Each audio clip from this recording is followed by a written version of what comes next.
I thought you went to sleep after... You're on your computer. Are you on those sites again? I'm not upset. Please don't worry. I know it must be really frustrating for you not being able to, finish when we're together. You know, I still really enjoy myself when I'm with you physically. I still feel really connected to you, and it's like,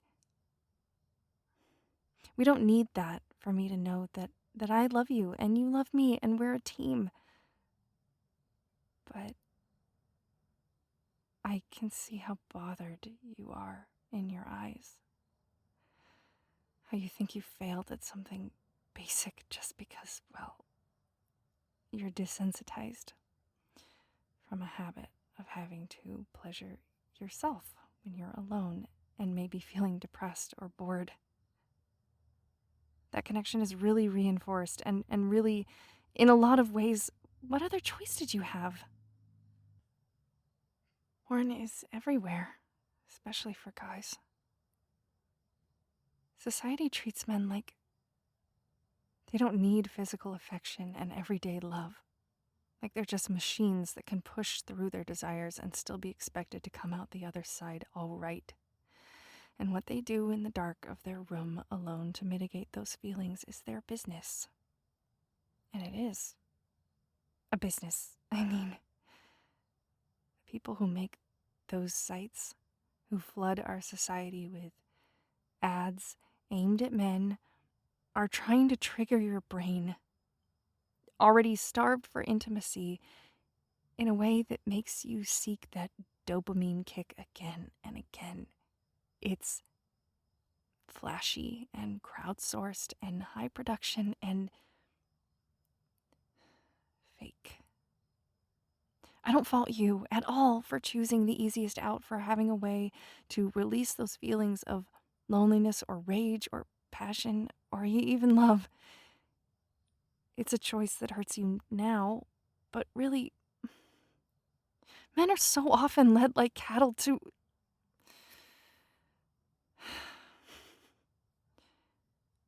You know how I feel about the peoples of the world that prey on men. I know I can rant a little. Sorry. Just... I want you to know that this addiction, which is exactly what it is, same as any other crutch that people have to turn to get by, it's something we can beat together. I don't want you coming in here to hide like you're doing something shameful. I know you have needs. You're meeting mine flawlessly. I promise, and there's plenty of evidence of that. But you shouldn't have to meet your needs alone. I am here now.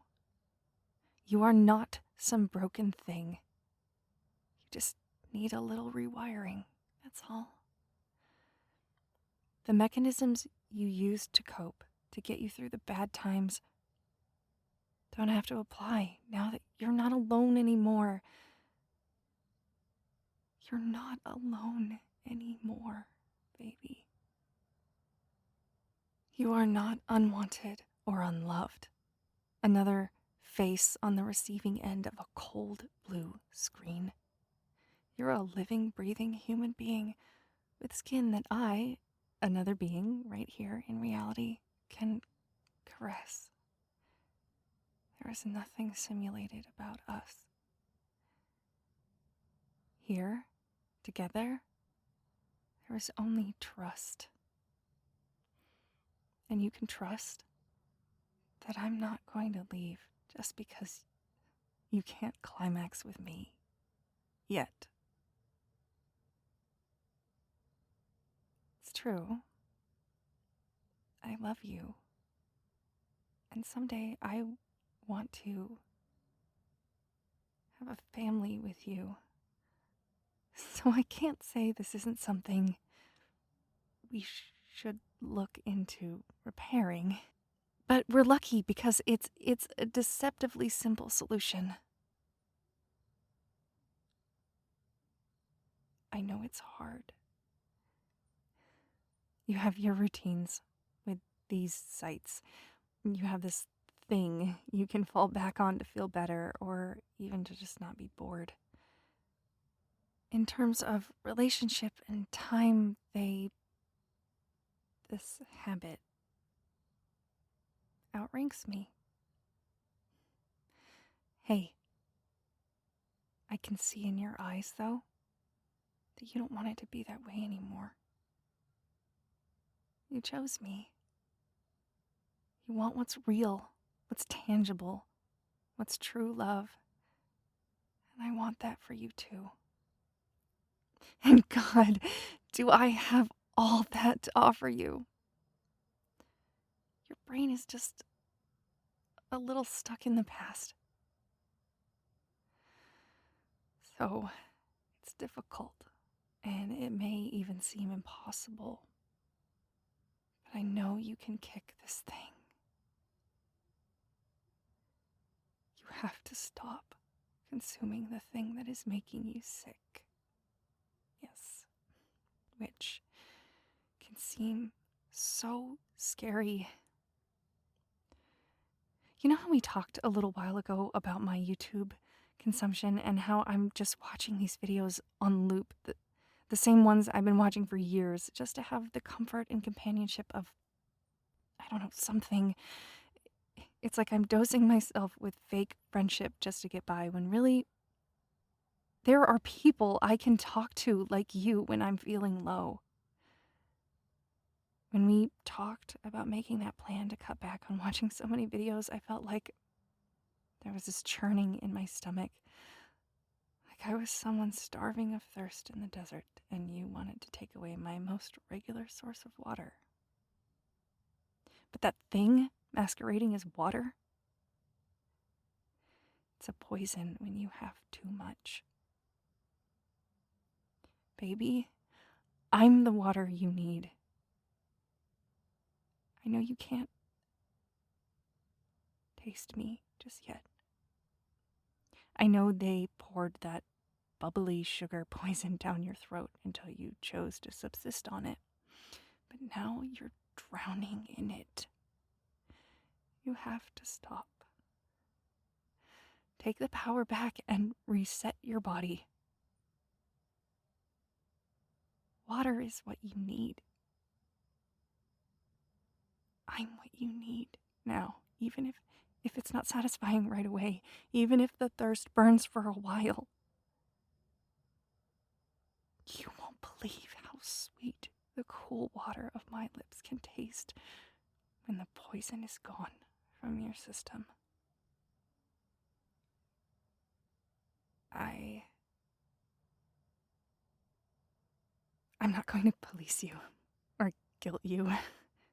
This is your choice, fully. I'll support you no matter what. You know that. I know going cold turkey is terrifying. Relying on me alone for your pleasure. Not indulging in these tried and true habits. Asking you to invest in us. But I promise, every day, the poison's hold will fade a little. The candy coating you had to cover yourself in to survive will crack and fall away. And soon the water of my body will taste sweeter than anything before, because you'll know it's truth. It's pure reality. Something you earned that is just for you. Together, we can create something that burns hotter than fiction. Something that doesn't leave you feeling ashamed and empty, but instead full of pride and love. You're not alone anymore.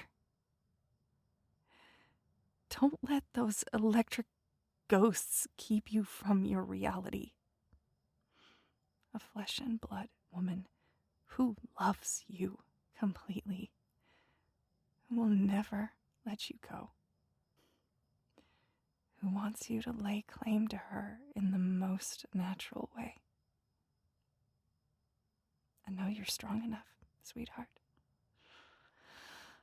When we finally get you there, it's going to be glorious.